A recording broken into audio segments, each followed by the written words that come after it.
पालखी महामार्ग प्रकल्प वारकऱ्यांसाठी वरदान ठरणार।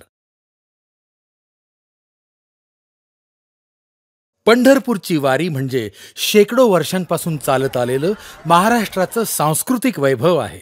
राज्यातील लाखो वारकरी ठिकठिकाणाहून जगद्गुरु संत तुकाराम आणि संत ज्ञानेश्वर तसेच इतर अनेक संतांच्या मूर्ती असलेल्या पालख्या घेऊन विठुरायाच्या चरणी नतमस्तक होतात।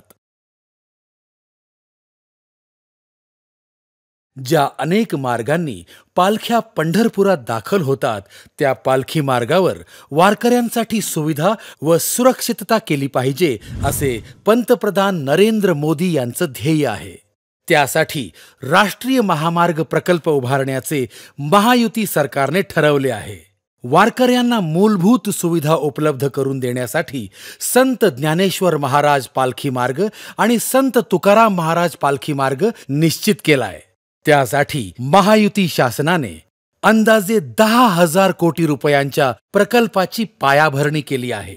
महायुती सरकारने वारकऱ्यांच्या सुरक्षिततेला पहिलं स्थान दिलंय।